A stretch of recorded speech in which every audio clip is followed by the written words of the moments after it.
அஸ்ஸலாமு அலைக்கும். Hi friends. இன்றைக்கி காலையில் எந்திரிச்சதுமே ஒரே ஜாலி தான். பிள்ளைங்களுக்கு லஞ்ச் பாக்ஸ் செய்கிற வேலை இல்லை. அம்மா நல்லா சூடாக நெய் சோறு, புதினா சட்னி, இது கூட பீஃப் வந்துட்டு நல்லா சூப்பராக கிரேவி வச்சு கொடுத்து விட்ருந்தாங்க. அமீன் அக்மல் ஸ்கூலில் வந்து நான்வெஜ் கொண்டு போகலாம், அதனால் அதையே பேக் பண்ணி விட்டுட்டேன். உள்ளூரில் கல்யாணம் பண்ணி கொடுத்தா அம்மா வீட்டில் போய் அதிகமாக இருக்க முடியாது தான். ஆனால் ஏதாவது ஸ்பெஷலாக செஞ்சாங்க அப்படின்னா நமக்கு ஒரு பார்சல் எப்போவுமே வந்துடும். அதுவும் வாரத்தில் இந்த மாதிரி 2 நாள் வரப்போ எவ்வளோ ஹாப்பியாக இருக்கும்ல. கொடைக்கானலில் இப்போ இந்த 3 நாள் பயங்கர வெயில் அடிக்குது, நல்லா பனி அடிக்க ஆரம்பிச்சிருச்சு. ஏன்னா நவம்பர் வரப்போகுது இல்லையா. நவம்பர் டிசம்பர் பயங்கரமாக பனி அடிக்கும். வெயிலை பார்த்ததுமே இங்கே கொடைக்கானல் மக்களுக்கு எல்லாத்தையும் தூக்கி வெயிலில் வைக்கிறது தான் வேலை. நானுமே அப்படிதான், எது வீட்டுக்குள்ளே இருக்கோ எல்லாத்தையும் தூக்கி வெயிலில் போட்டுருவேன். என்னோட ஃபேஸ் பேக் பவுடர் வந்துட்டு தீர்ந்துருச்சு. சரி, அதை ரெடி பண்ணிவிட்டு அப்படியே உங்களுக்கு ஷேர் பண்ணிடலான்னு.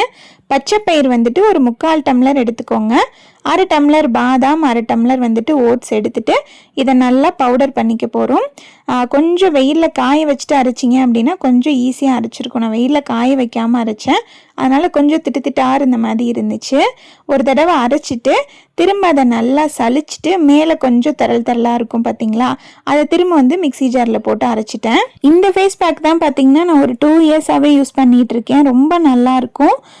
இப்போ பார்த்தீங்கன்னா அந்த திரும்ப அரைக்கிறோம் இல்லையா, அது கூட ஒரு 2லேருந்து 3 டேபிள் ஸ்பூன் அளவுக்கு வந்து அரிசி மாவு சேர்த்துட்டு அதையும் அரைச்சிட்டு நல்லா இந்த மாதிரி சலிச்சு எடுத்துக்கலாம். உங்களோட ஸ்கின்னுக்கு வந்து கடலை மாவு செட் ஆகும் அப்படின்னா ஒரு 1/2 டம்ளர் அளவுக்கு கடலை மாவு கூட நீங்கள் இதில் சேர்த்து மிக்ஸ் பண்ணிக்கலாம். எனக்கு வந்து அது செட் ஆகாது.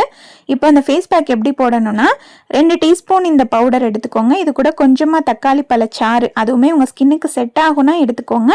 பால் இல்லைன்னா தயிர் ஊற்றி நல்லா மிக்ஸ் பண்ணி ஃபேஸில் எப்பவும் போல் க்ளீனான ஃபேஸில் அப்ளை பண்ணிவிட்டு ஒரு 20 மினிட்ஸ் வச்சுட்டு வாஷ் பண்ணிடுங்க. அவ்வளோதான்.